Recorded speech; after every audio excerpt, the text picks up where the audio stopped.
Kenapa kita nggak bertumbuh dewasa? Karena kita terlalu kepo sama yang milik orang lain. Tuhan nggak bisa dewasakan orang yang kekanak-kanakan. Yang mikir orang itu punya ini, punya harta, punya rumah, punya aset. Bisnisnya gini, gitu. Kenapa orang itu dulu jadi CGL? Kenapa bukan aku?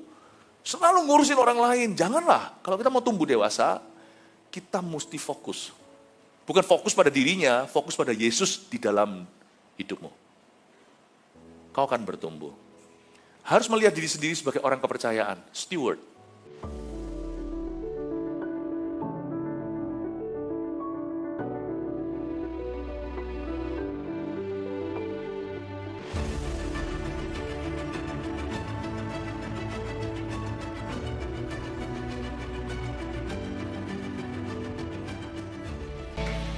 Dewasakan iman setiap jemaatmu satu persatu tanpa kecuali. Kau tilik dari sorgamu yang mulia. Rohmu ada di sini.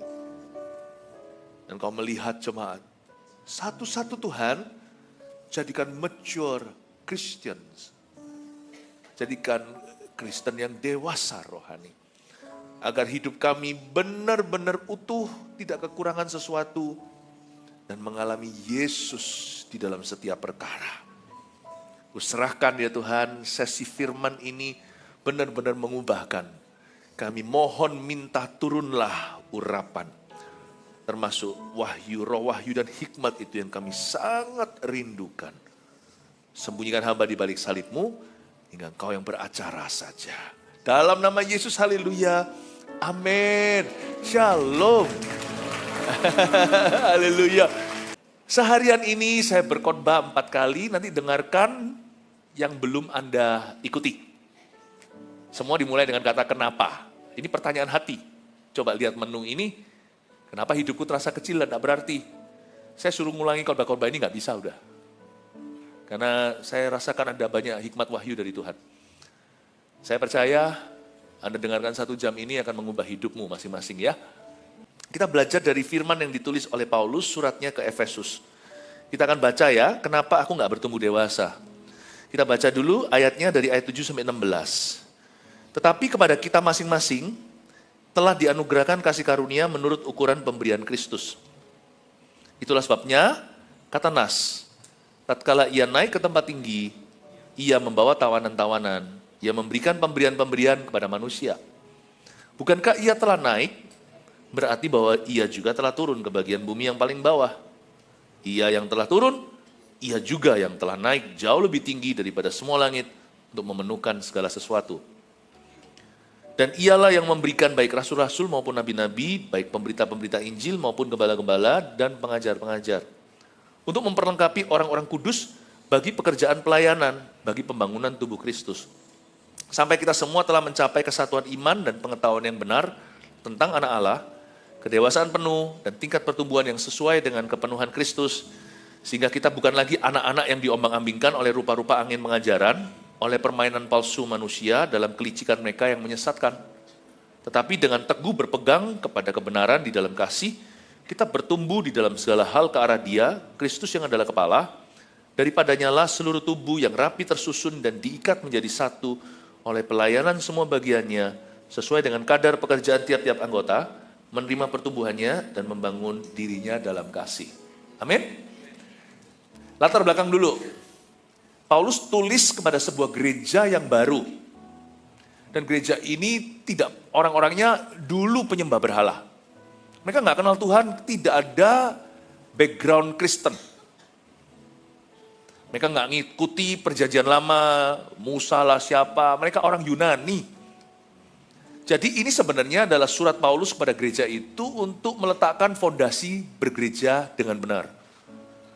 Bukan hanya bagi para hamba-hamba Tuhan di gereja itu, mereka harus membangun gerejanya di atas fundamental yang betul.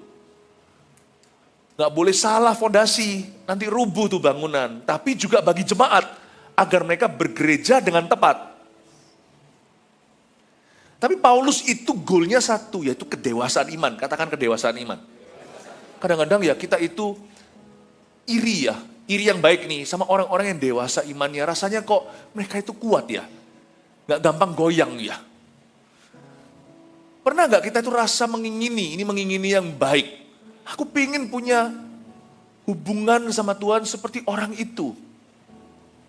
Kok bisa ya deket sama Tuhan? Kok bisa dengar suara Tuhan ya? Kok bisa dia itu alami jawaban doa? Kayaknya doanya itu mempan, doa saya itu kapan?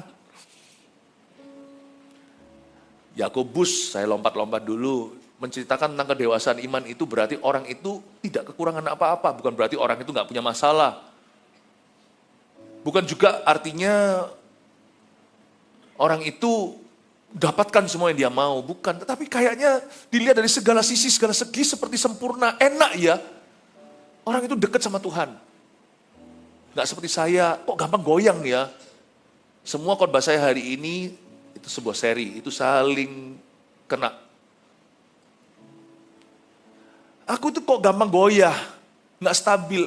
Andai kata aku seperti orang itu ya, kok bisa kuat mengalami badai. Padahal orang itu masalahnya lebih berat.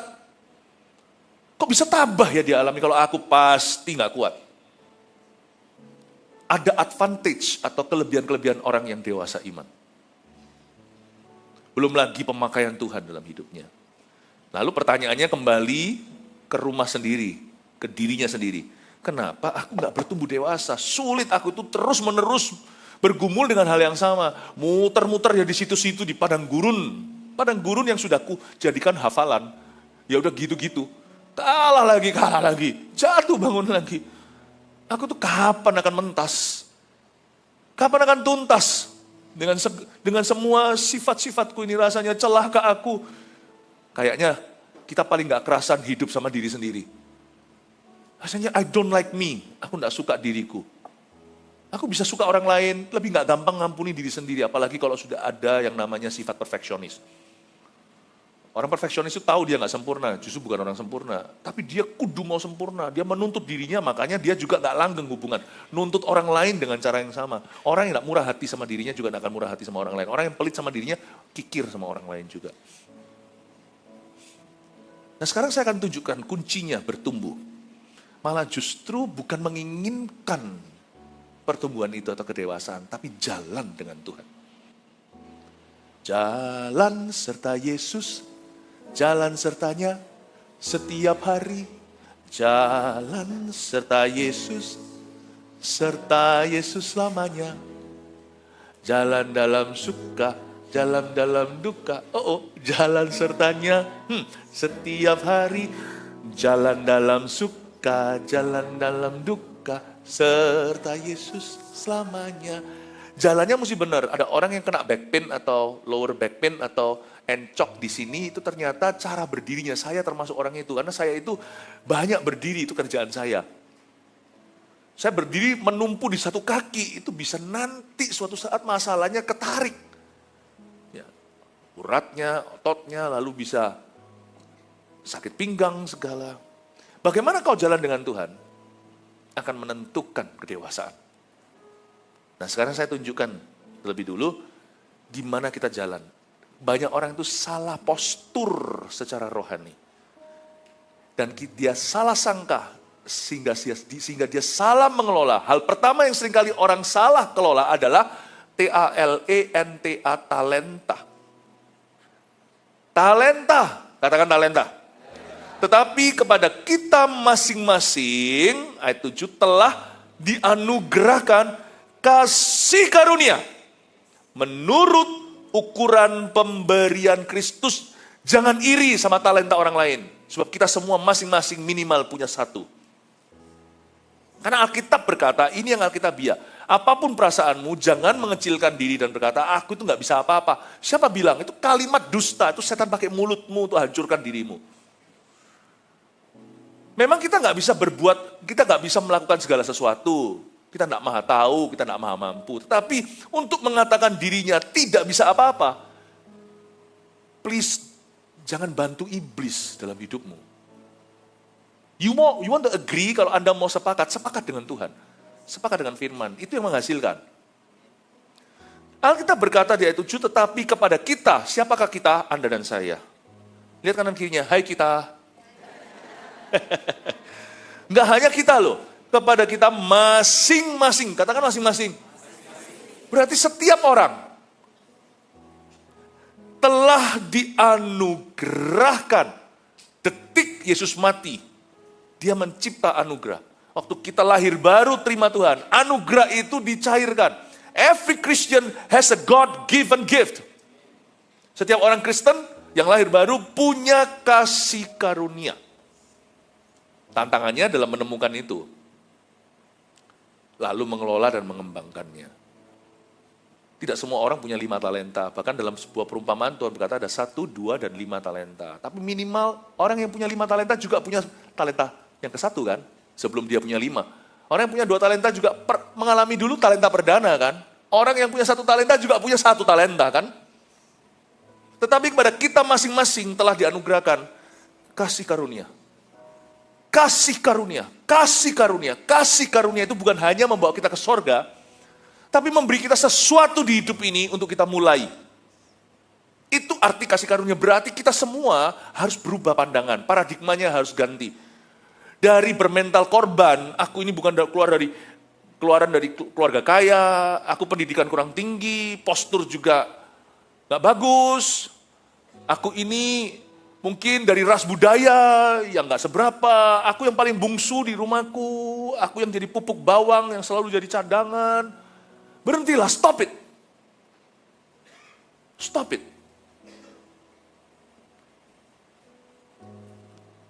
Jangan kita ucapkan kata-kata sia-sia. Aku ini apalah, jangan bermental korban. Tuhan tidak mati supaya Anda jadi korban. Tuhan dikorbankan supaya Anda jangan. Ngapain 2 orang mati? Yesus mati, kau jangan mati. Karena itu jangan dikit-dikit ngomong sama orang sebelahnya, mati kau. Tetapi pada kita masing-masing telah dianugerahkan kasih karunia, berarti cara pandang kita harus berubah. Masing-masing kita harus menjadi, bahasa Inggrisnya, steward. Steward itu S-T-E-W-A-R-D, artinya orang kepercayaan. Tuhan mempercayakan sesuatu, hanya karena aku belum merasa menemukannya, bukan berarti aku boleh membuang hidupku. Menurut ukuran pemberian Kristus, setiap kita punya ukuran. Ukuran baju Anda apa? Ukuran celananya apa? Ukuran jas misalnya, bagi kita yang pakai untuk melayani. Ukuran sepatu. Ya. Ukuran sepatu kita. Jangan tanya ukuran sepatu anak saya. Saya pernah ancam, kalau sampai kamu tambah besar kakinya, nanti lain kali gak ada sepatu bisa dibeli, saya potong depannya sehingga kakimu keluar begini. Udah gak beli sepatu lagi. Ukurannya 49.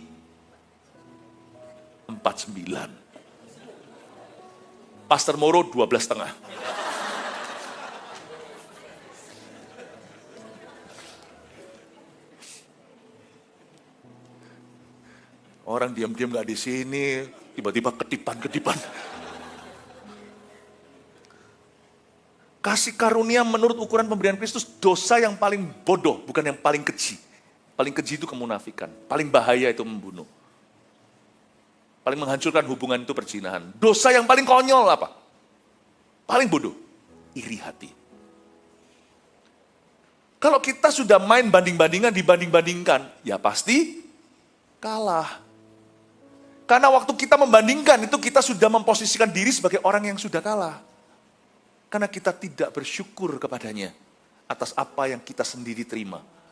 Selalu rumput lebih hijau di halaman tetangga. Tahukah Mazmur 23, Daud menulisnya dari mana? Dia berkata, engkau menuntun aku ke rumput hijau air tenang, mau tahu dari mana? Dari padang gurun. Dia lihat kiri kanan itu kok bisa hijau. Itu matanya kena apa? Padahal kalau dia benar-benar memperhatikan dari mana dia tulis Mazmur 23 itu, dia dari padang belantara, gersang, hanya ada pohon kaktus, dan hanya ada ular, terik panas, di adulam. Tapi kenapa dia melihat rumputku lebih hijau dari rumput tetangga? Karena Daud tidak iri. Dia nggak iri sama Saul. Saul yang iri sama dia. Sebab Saul merasa dikasih 1000, Daud dikasih laksa. Wah, apalagi katong laksa. Lah itu makanan Singapura. Saul hanya 1.000, Daud puluhan ribu. Ngamuk dia, Daud gak peduli. Daud tidak peduli ini dan itu, dia gak masalah. Daud gak iri, makanya Tuhan berkati. Orang iri, sudah hilang berkat. Kenapa kita gak bertumbuh dewasa? Karena kita terlalu kepo sama yang milih orang lain. Tuhan gak bisa dewasakan orang yang kekanak-kanaan. Yang mikir orang itu punya ini, punya harta, punya rumah, punya aset, bisnisnya gini, gitu, kenapa orang itu dulu jadi CGL, kenapa bukan aku? Selalu ngurusin orang lain, janganlah. Kalau kita mau tumbuh dewasa, kita mesti fokus. Bukan fokus pada dirinya, fokus pada Yesus di dalam hidupmu.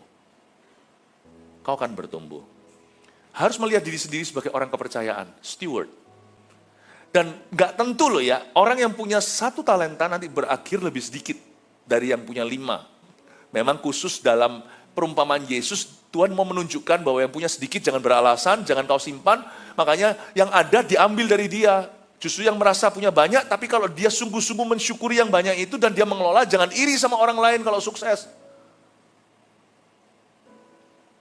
Jangan berkata apa yang dia milik, yang dia punya itu haram kalau dia memang mengembangkannya dengan benar. Jangan musuhi orang yang punya banyak. Siapa tahu kita bisa belajar dari mereka dan nanti Tuhan memperbanyak apa yang kita miliki. Jangan iri. Tapi khusus dalam perumpamaan itu memang Yesus hendak memberikan penekanan tertentu. Tapi sebenarnya 125 itu garis startnya sama. Garis finishnya tergantung kesetiaan mereka. Kalau bisa, mungkin juga, kalau 5 itu malas-malasan, dia merasa aku kelinci, aku lompatnya itu jauh, dia bisa dibalap kura-kura kalau dia tidur siang. Talenta 1 bisa berakhir punya 50 talenta, talenta 5 bisa tinggal 1/5. Jadi jangan Anda dan saya meremehkan a humble beginning atau permulaan sederhana. Jangan pernah keluhkan masa lalumu, lalu beralasan dengan itu kau tidak bertumbuh. Aku ini pernah dikecewakan sama pendeta. Aku dulu pernah terluka di gereja. Siapa gak pernah? Mau bagi cerita? Saya juga ada. Tapi setiap kali Anda ketemu saya, yang saya ceritakan bukan kepahitan, yang saya ceritakan kemanisan. Yesus yang termanis buat jiwaku, buat jiwaku, buat jiwaku. Yesus yang termanis buat jiwaku, ku cinta selamanya. Setiap kali ketemu sama orang, saya buat orang itu jatuh cinta pada Yesus. Saya nggak jadi hubungan toksik yang meracuni pikiran orang. Tapi saya yang mendetoks racun dari pikiran orang itu. Itu pilihanmu. Gimana kau kelola talenta. Talenta itu tidak tentu talenta nyanyi, talenta musik, talenta gambar, talenta bisnis. Talenta itu cara kau bawa diri, itu juga talenta. Entah kenapa ya, ada orang punya segalanya, segala sesuatu kriteria ada pada dia, tapi kita nggak mau hire dia, kita nggak mau kasih kerjaan itu ke orang itu. Di hati bukan prejudis atau diskriminasi, bukan. Sih ada sesuatu yang membuat kita nggak suka aja sama orang itu. Tapi ada orang yang kayaknya ya lebih biasa. Tapi kenapa ya kita itu jatuh hati rasanya ini. Talenta itu juga gimana you carry yourself into the lives of others. Gimana kau membawa dirimu ke kehidupan orang-orang di sekitarmu. Amin.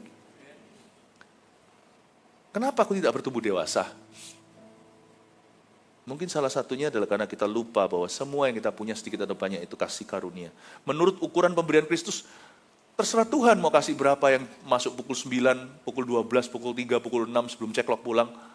Aku mau kasih ini lebih kayak kurang, none of your business, gak urusanmu. Urusanmu adalah uruslah talenta yang ada padamu, baik 1, 2, atau 5. Amin.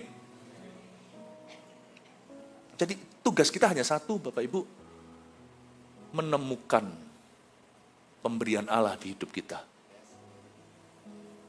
Sekalipun mungkin tidak banyak, nggak kelihatan, sedikit pun kalau kau syukuri, bertumbuh. Apapun yang kau syukuri bertumbuh, apapun yang kau keluhkan akan berkurang. Udah gitu aja lah. Itu gravitasi rohani. Nggak pernah Yesus mengambil 5 roti 2 ikan, lalu dia mengeluhkan pada Bapa. Apa ini? Dikit banget. No, dia menengadah ke langit dan mengucapkan syukur. Bum, 5.000 orang makan. Saya nggak bicara tentang berkat materi murahan, artinya, oh ini kekayaan, bukan. Saya bicara tentang bagaimana Allah akan bermitra dengan orang-orang yang fokus bukan pada kekurangannya, tapi fokus pada janjinya, fokus pada kebaikannya. Justru kau dewasa kalau kau tidak fokus pada dirimu, kemalanganmu, meratapi diri sendiri, mengasihani dirinya. Orang gitu nggak bisa dewasa, mau dikasih firman wagyu sekalipun. Mau dengarkan, mau baca Alkitab end to end, halaman depan sampai halaman belakang. Saya bukan berkata bahwa Alkitab tidak berkuasa, tetapi jatuh ke tanah yang salah. Mau sekolah teologi, nanti hasilnya bukan menjadi seperti Yesus, tapi jadi Farisi dan ahli Taurat yang menyalibkan Yesus dan menentang semua pekerjaan Tuhan. Depends on your attitude sih, sikap hatimu. Sikap hati itu menentukan, karena sikap hati itu bukan benih. Benih firman tidak ada salah.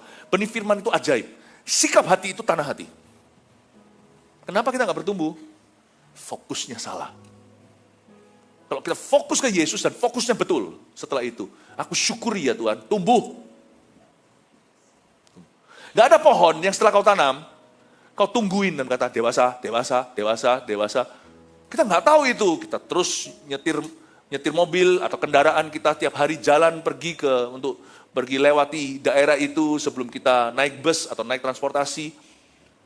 Lewatin, bulan-bulan kemudian kita nggak sadar kapan pohon itu ada di sini. Kita bolak-balik lewat di depan. Nggak ada tiba-tiba yang mencuri perhatian kita. Lain cerita kalau kita lewat tiba-tiba, wush, magic show, tiba-tiba tumbuh. Kita lewat lagi, wush, wah. Pertumbuhan itu tidak wush. Pertumbuhan itu silent. Kita nggak tahu kapan dia tumbuh. Kita nggak tahu kapan dia tumbuh, sungguh. Anak remaja kita kan nggak bertumbuh di depan mata kita, kan ngeri tiba-tiba, mama, wush. Nanti ya kalau usia tertentu, kayaknya bangun tidur dia langsung tinggi gitu loh. Meskipun tinggi nggak seberapa mungkin, tapi dia tinggian. Kita nggak pernah lihat tiba-tiba dia tinggi di depan kita. Pertumbuhan itu selalu di balik layar. Kau tunggui, dia nggak tumbuh. Tapi ketika kau lakukan sesuatu yang berguna sambil lalu, dia tumbuh. Kedewasaan itu bagi orang yang mengalami tidak terasa. Orang lain yang akan merasakan berkata, kau dewasa. Nanti orang-orang sekitarnya berkata, tenang, ada orang ini dalam perusahaan atau pekerjaan ini. Kita aman. Kok orang lain ya yang bersarang pada carang-carangnya, burung-burung, hewan-hewan bersandar di sana dan merasakan keamanan. Heran, saya nggak mengaku dewasa, saya nggak merasa. Justru orang yang merasa, aku dewasa, kekanak-kanakan. Orang lain akan merasakan kedewasaanmu. Kau sendiri nggak tahu kapan dirimu bertumbuh. Makanya itu kalau kita mau juga lihat pekerjaan kita diberkati dan bertumbuh, jangan ditunggu. Layani customermu. Perbaiki servisnya, sistemnya kalau memang ada. Nggak tahu pekerjaan apa. Ya. Belajar lagi. Coba lagi. Sampai lebih manis. Sampai lebih tepat rasanya. Kalau itu F&B, makanan.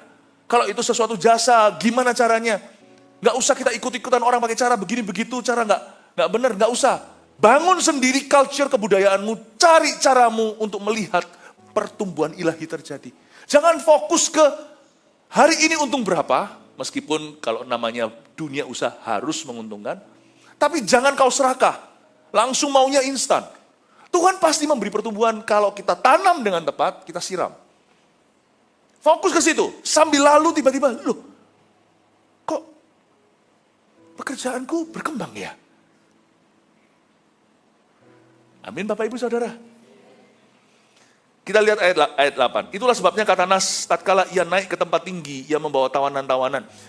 Ia memberikan pemberian-pemberian kepada manusia. Katakan pemberian-pemberian kepada manusia. Saya kasih bocoran, sebenarnya Paulus konteks aslinya, dia mau menceritakan bahwa pemberian ini adalah manusia. Ada orang-orang tertentu yang ditangkap di tempat tinggi, artinya bukan di sebuah ketinggian, tetapi ditangkap oleh Tuhan, lalu hidupnya mengalami transformasi, lalu dia dikembalikan dengan kapasitas yang berbeda, dari seorang Saulus penganiaya menjadi seorang Paulus perintis gereja, dari seorang Petrus yang pengecut pecundang, yang menyangkal Tuhan di depan kokokan ayam, berubah menjadi seorang Petrus, Rasul Injil yang membuka pintu kepada bangsa lain. Bahkan Cornelius, ingat, Filipus yang ke Samaria itu seorang penginjil, Agabus seorang nabi,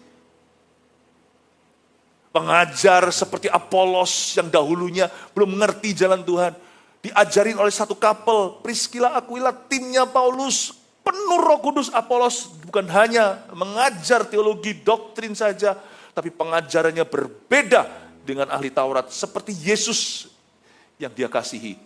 Dia mengajar sebagai orang berotoritas. Anda lihat ya, orang-orang ini ada latar belakang diubah Tuhan, dikembalikan jadi pemberian pada manusia. Nah, saya sekarang turunkan satu level, bukan di jawatan rasul-rasul gimana, saya bawa ke level jemaat.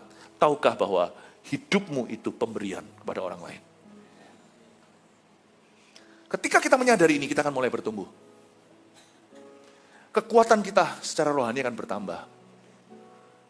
Jangan main-main dengan seorang wanita, kalau dia sudah punya anak, jangan sekali-kali kau remehkan kekuatannya sekalipun dia kurus kering, kayaknya kurus. Anda kalau ancam anaknya, dia bisa-bisa tiba-tiba jadi Bruce Lee Yanawati. Dulu saya tinggal di Kanada, saya diajari. Suatu hari di rumah tempat tinggal saya itu, bukan masuk ke rumah, tapi di halaman kami ada beruang warna coklat namanya grizzly bear. Lalu waktu telepon polisi, tolong apa harus dilakukan? Nggak bisa apa-apa, tinggallah di dalam rumah, jangan buka pintu. Oke. Terus dia bilang begini, kalau dia membawa bear-bear kecil yang bukan teddy bear, jangan kau pegang, jangan kau dekati. Karena dia tiba-tiba akan jauh lebih kuat daripada beruang jantan yang besarnya mungkin 2 kali lipat. Ketika Anda mulai ambil tanggung jawab atas hidup orang lain, tiba-tiba tanpa kau kerasa, berkatmu bertambah. Kekuatanmu bertambah, hikmatmu bertambah. Ketika kita menyadari, kalau kita merasa diri kita adalah penerima, kurang. Terus coba lihat bayi yang belum punya responsibility. Minta terus. Tetapi ketika Anda mulai melihat dirimu sebagai pemberi, aku adalah pemberian. Bukan satu-satunya di antara yang lainnya. Aku juga pemberian, aku ingin berguna, aku ingin dipakai Tuhan, aku ingin sumbangsi, aku ingin kontribusi dalam kerajaan sorga. Ketika Anda berkata, aku seorang pemberi, tiba-tiba Anda jadi kuat, hikmat bertambah. Aneh. Ketika Anda tidak fokus pada dirimu, apa yang merupakan kasih karunia di hidupmu itu tiba-tiba bertumbuh. Luar biasa. Waktu Anda pelototin tuh pohon, kok pelan ya? Gerak pun tidak. Nambah 1 mili pun gak kelihatan. Kalau kelihatan kan pasti saya tangkap dengan mata. Itu pohon gerak. Gak ada. Tapi waktu Anda alihkan perhatian, bukan meninggalkan, tapi fokusmu kepada perkara berguna, pohon itu diam-diam di sampingmu bertumbuh. Berkatmu akan bertambah dengan sendirinya. Anda tidak akan sadar, mendadak 1 tahun terakhir ini aku dewasa. Bukan aku yang ngaku, tapi orang lain merasakannya. Sedangkan 10 tahun sebelumnya aku bergereja, ya gitu-gitu aja. Karena aku bermental penerima, sekarang aku bermental pemberi. Beda. Dewasa. Ayat 9, bukankah ia telah naik, berarti bahwa ia juga telah turun ke bagian bumi yang paling bawah. Ia yang telah turun, ia juga telah naik jauh lebih tinggi daripada semua langit untuk memenuhkan segala sesuatu. Dengan kata lain, ini menjelaskan bahwa Yesus yang buka jalan, oke? 9-10 itu gampang kok, itu artinya naik, turun, naik ini apa? Ini ular tangga, bukan? Ini artinya Yesus itu naik dulu, jadi mengambil orang-orang yang ada di bawah itu, mengubah sifat mereka. Kalau ia turun, ia juga sudah naik lebih tinggi. Jangan khawatir, Tuhan itu bisa mengangkatmu. Karena dia dari posisi yang tinggi. Tuhan itu kalau mengangkat kita bukan sekedar untuk memberi kita kemenangan. Dia itu mengangkat kita sudah dari posisi menang. Dan ialah yang memberikan baik rasul-rasul maupun nabi-nabi, baik pemberita-pemberita Injil maupun gembala-gembala, pengajar-pengajar. Itu yang tadi saya sebutkan. Nah sekarang saya bawa ini, kukinya ini, kuenya saya taruh di rak rendah supaya semua orang bisa mendapatkan kerelevanan firman. Saya tunjukkan 5 area kita bisa bertumbuh sebagai jemaat. Yang pertama adalah area rasul, kedua area nabi, tiga area pemberita Injil, keempat area gembala, lima area pengajar. Jangan buat kartu nama, kalau dulu masih ada kartu nama, tulis di sana rasul, nabi. Jangan ngaku-ngaku, itu fungsi. Orang lain akan merasakan dampakmu, memang kalau itu adalah jawatanmu. Saya, apostle ini, gak usah. Kalau memang apostle akan kelihatan, kalau rasul, dia bapak gereja-gereja, akan kuat sekali di dalam misi, perintisan, jemaat seperti Rasul Paulus, dan tanda mujizat, dan kesabaran dalam penderitaan. Dan penampakan Tuhan dalam kehidupannya dia. Gak usah ngaku-ngaku. Tapi ayat ini bukan sebagai pengakuan manusia. Ayat ini saya tunjukkan sebagai area kedewasaan, area pertumbuhan. Katakan Rasul. Berarti area ke-1 di mana Anda bisa bertumbuh makin dewasa, dan Anda bisa ekspektasi, minta sama Tuhan, Tuhan tambahkan adalah, saya sebut sebagai area visi atau vision. Rasul itu kan visionaris. Mesti tambah ini, di area ini Anda minta Tuhan dewasakan. God give me your vision. Kasih aku visi. Visi itu bukan hanya 1000 gereja lokal, 1 juta murid, itu visi gereja kita. Kalau gereja kita punya visi, Anda harus tertular. Jemaatnya juga satu-satu visioner dalam hidup mereka. Kasih aku visi Tuhan. Sampai-sampai diterjemahkan bagi mereka yang belia usia. Kemarin waktu di Super Conference ada Career Day atau hari ketika membahas karir.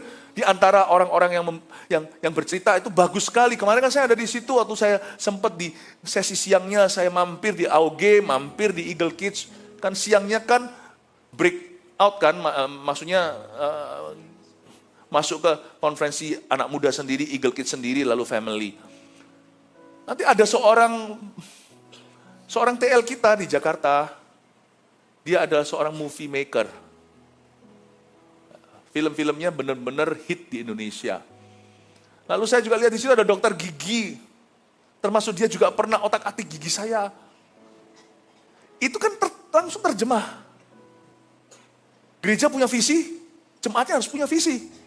Anak-anak dari kecil sudah tahu, aku mau jadi dokter gigi. Aku mau masuk di media. Dia punya visi itu hidupnya. Pekerja juga punya visi. Aku punya visi. Aku kerja di sini suatu hari aku bisa ambil alih bisnis ini, itu namanya visi kudeta. Bukan. Kalau Anda dipanggil sebagai karyawan, nggak apa-apa. Nggak semua orang, kalau kita punya pikiran yang tumpul, kita kira orang kalau punya bisnis sendiri itu paling enak. Yang paling pusing di dunia sekarang kalau gunjang-ganjing seperti ini, orang yang punya bisnis sendiri, business owner.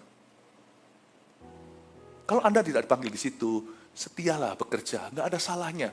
Justru Tuhan bisa promosikan dan Anda bisa jadi hebat, Anda bisa diurapi, Anda bisa jadi sukses karena Anda setia.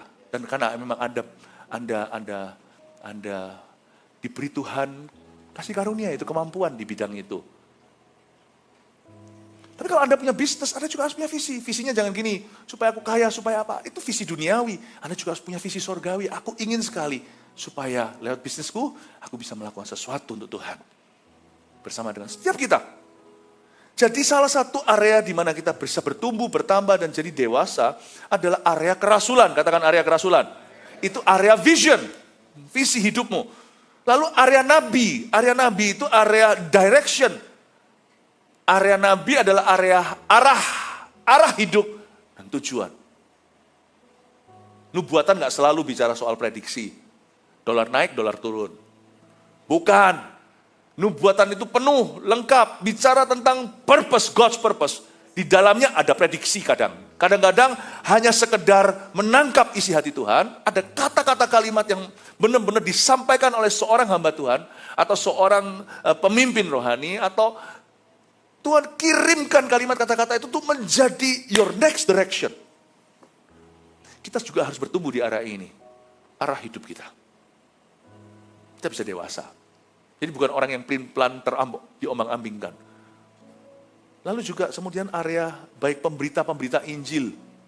Area evangelis ini artinya kita bisa bertumbuh di satu area namanya mission, misi. Aku punya misi. Aku mau berdewasa di area ini Tuhan. Apa yang hendak ku bangun? Misiku apa? Lalu habis itu gembala-gembala itu bicara tentang keseharian. Life transformation atau transformasi kehidupan. Aku harus dewasa dalam pernak-pernik kehidupan. Gembala itu yang paling lengkap sebenarnya. Karena dia tinggal. Dan dia ngurusi dari bicara soal karir jemaatnya, sampai kehidupan rumah tangganya, sampai hobi kebiasaannya, sampai teologi, sampai doktrinnya. Saya ingin Tuhan jadi dewasa dalam setiap keputusan hidupku. Semua, ya Tuhan Yesus, area.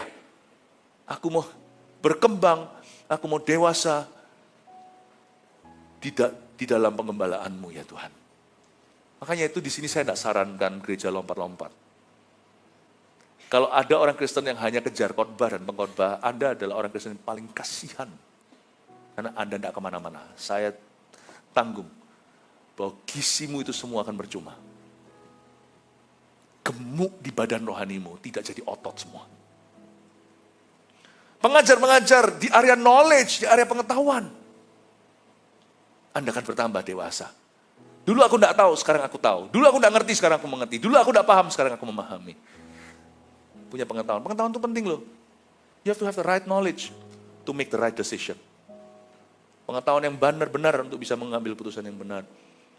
Ini di area-area di mana Anda bisa bertumbuh. Ya kita harus komitmen untuk bisa dewasa. Dewasa itu nggak bisa tanam cabut tanam. Untuk memperlengkapi orang-orang kudus ayat 12, bagi pekerjaan pelayanan, bagi pembangunan tubuh Kristus, itu dia. Ini bicara kepada sang jawatan-jawatan, ada 5 jawatan di sini yang diberitahukan. Ingat ya, konteksnya Paulus sedang mengajari jemaat Efesus yang orang Yunani semuanya dulu nggak kenal Tuhan. Diajari gini loh, ada beda-beda hamba Tuhan bahkan dalam satu tubuh organisasi. Semua untuk memperlengkapi kalian. Bagi pekerjaan pelayanan, yaitu bagi pembangunan tubuh Kristus. Ini bagi jemaat ayat 12 artinya, kita semuanya mesti involve, mesti terlibat dalam ministry, dalam pelayanan, pekerjaan pelayanan, supaya kita itu semua saling membangun dan membangun di tubuh Kristus yang sama. Tubuh Kristus yang sama, semua orang punya rumah. Anda juga harus punya rumah rohani. Gereja bukan hanya tempat ibadah, gereja terlebih adalah tempat penggembalaan. Dan Anda terlibat untuk saling membangun. Mesti libat, gak boleh nonton. Karena ada satu jawatan gak ada di dalam kerajaan sorga. Penonton. Tidak ada spectator. Ada. Bagi pekerjaan pelayanan, bagi pembangunan tubuh Kristus. Coba lihat, bagi pekerjaan, bagi pembangunan. Semua harus bekerja, semua harus membangun. Ini bukan pekerjaan karirmu loh ya. Bisnismu, karier Anda, job Anda, atau siapa di sini jadi sekretaris, siapa di sini bagian marketing, bukan itu. Ini pekerjaan pelayanan.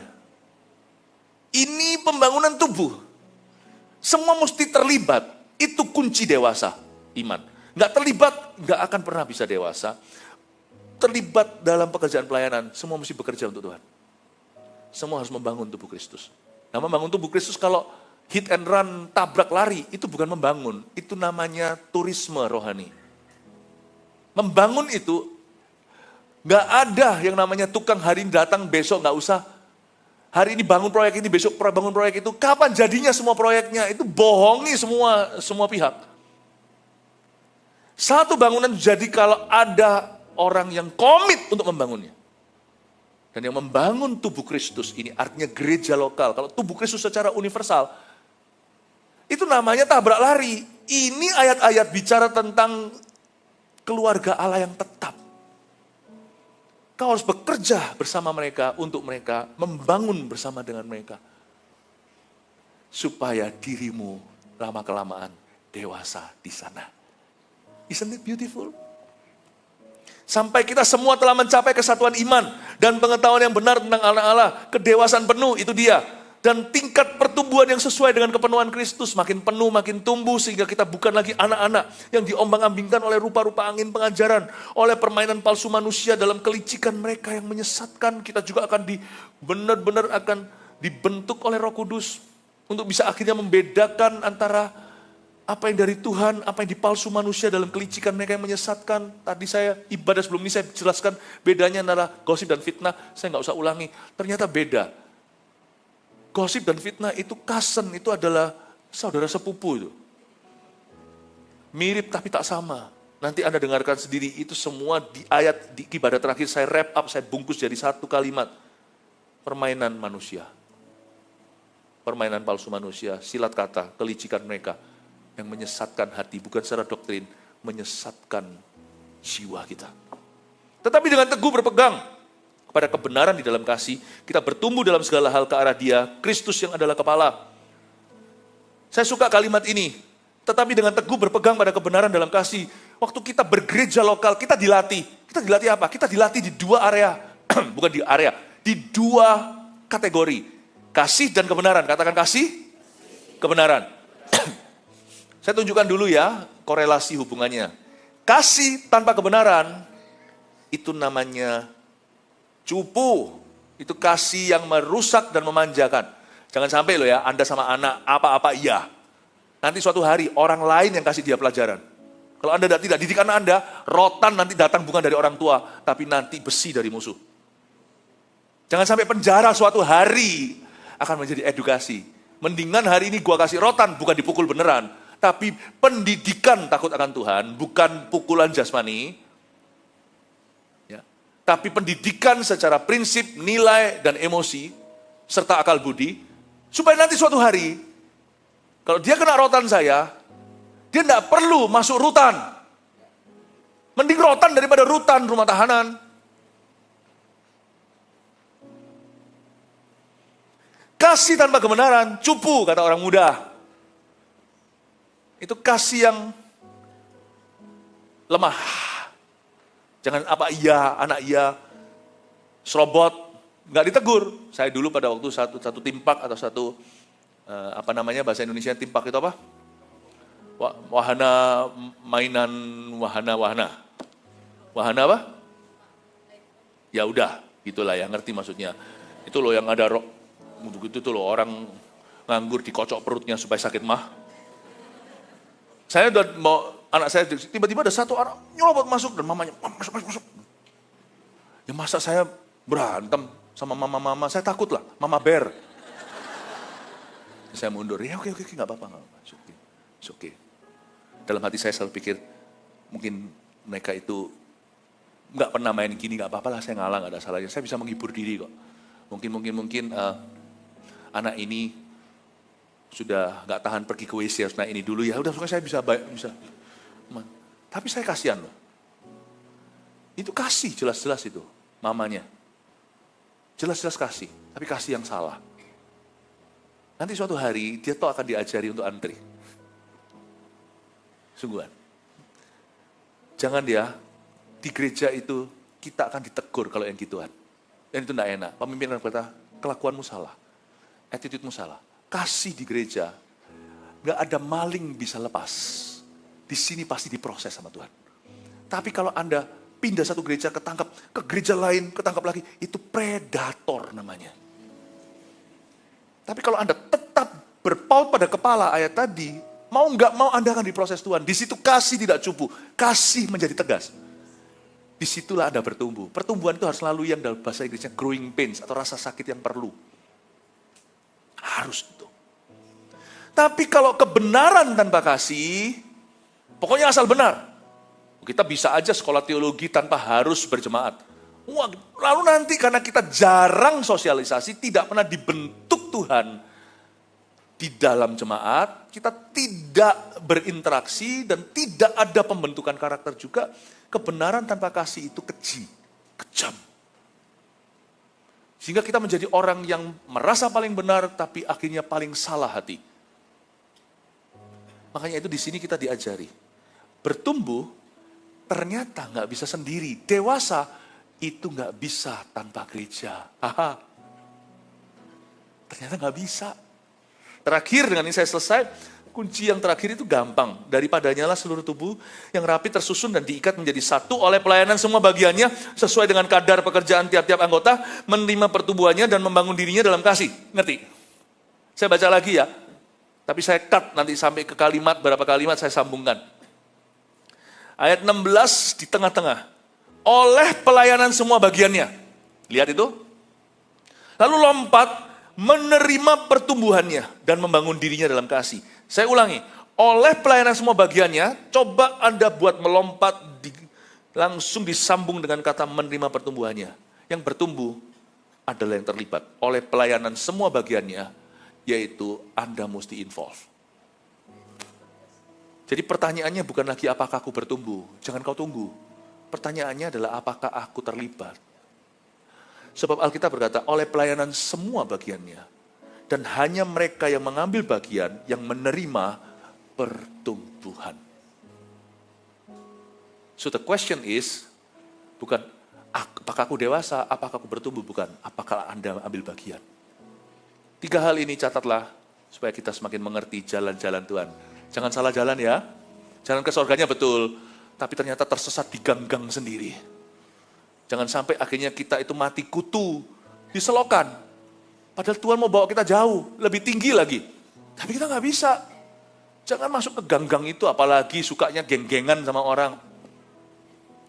1, kenapa aku tidak bertumbuh dewasa? Saya kasih kunci-kuncinya. Number 1, temukan dan pakai karunia yang Tuhan sudah berikan. Kalau nggak ketemu, jangan tunggu karuniamu. Tanya sama orang yang bersangkutan, butuh apa? Aku bersedia, asal aku tidak membuat kacau balau. Nggak apa-apa, apapun kalau tiba-tiba hanya ini saja lowongan yang bisa untuk Anda terlibat. Ya wis, saya belajar. Saya belajar. Perkara paling sederhana. Kalau perlu saya di multimedia nggak bisa nyalain kamera seperti. Tapi saya bisa berdiri, gini aja pegangi supaya nggak goyang. Ya sudah, itu pun talenta. Bisa berdiri itu talenta. Nggak percaya tanya orang stroke. Mereka pasti ingin sekali untuk bisa berdiri dengan normal. Nggak ada namanya nggak bisa. Apa-apa kalau orang mau dewasa itu harus berani bilang bisa. Lalu saya belajar. Kecuali kalau Anda merasa saya benar-benar jadi kerugian liabilitas, cabut saya dari. Jangan sakit hati kalau dicabut dari satu fungsi. Karena memang kita bukan di situ posisinya. Saya malu. Dulu waktu di Kanada, gereja kecil Indonesia nggak punya pilihan. Itu zaman saya baru bertobat, belum bertobat, saya sempat ke gereja itu. Jadi saya ini dulu pernah jadi pianisnya gereja Indonesia di Kanada loh Pak Vitoy. Padahal saya main, tadi kan saya ada sedikit peragaan tadi. Di salah satu ibadah. Semoga Anda tidak menonton yang itu. Saya hanya bisa beberapa kunci kalau main piano. Saya hanya bisa kunci C, D, G, dan A. C, D, G, A. Jadi selama berapa tahun sampai mereka menemukan pianis sungguhan, mereka selalu harus cari lagu itu sesuaikan dengan kunci saya. Saya bisa C, D, G, A. Akhirnya saya dipecat dengan halus. Philip sudah selesai tugasmu, karena memang gak ada. Itu semua kan siswa mahasiswa, gak ada yang bisa main. Jadi cuma saya bisa main chord gitu aja. Jadi saya bantu yang namanya Lily tadi.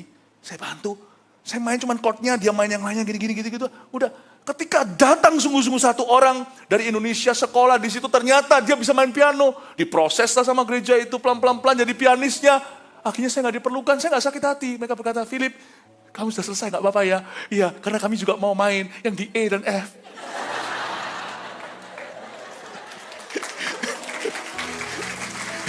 Ya sudah, akhirnya saya pindah ke departemen yang doa sekali, gak apa-apa. Saya bilang sama pendeta saya, whatever, apapun, asal saya berguna, parkiran, whatever. Saya bilang, saya ini dulu nih, saya ini kuat, mungkin saya bisa jadi security. Jadi akhirnya saya dikasih satu tugas, demosi. Saya akhirnya yang set up ini, karena itu kan dulu pinjam tuh tempatnya, bukan tempat sendiri. Jam berapa dipakai sama orang-orang Korea, jam berapa ibadah Spanish, ibadah bahasa Spanyol. Jadi akhirnya saya yang angkat-angkat ini, piano masukin ke box. Akhirnya saya bilang, gak bisa main piano gak apa-apa, saya bermodal kuli. Karena saya kuat, saya angkat. Asal saya berguna, pokoknya saya harus terlibat. Kalau saya gak ambil bagian, saya gak tumbuh soalnya. Jangan tanya saya main gitar. Gitar saya cuma bisa nyanyi lagu pakai G, C, dan D, lebih sedikit lagi. Drum, gak bisa saya. Kacau nanti malaikat semua lari, dengar semua ketukan saya yang salah. Temukan deh, temukan. Jangan beralasan, temukan dan pakai kasih karunia Tuhan yang sudah Tuhan berikan. 2, komit untuk jadi dewasa dalam kebenaran dan kasih. Itu pembentukan ya. 3, pertanyaannya bukan apakah aku bertumbuh, tapi apakah aku ambil bagian. Saya undang musisi-musisi yang sesungguhnya, bukan yang seperti CD dan GA, untuk maju ke sini, kasih tepuk tangan untuk GMS Live. Haleluya. Mari kita semua bangkit berdiri, siapa diberkati? Amin.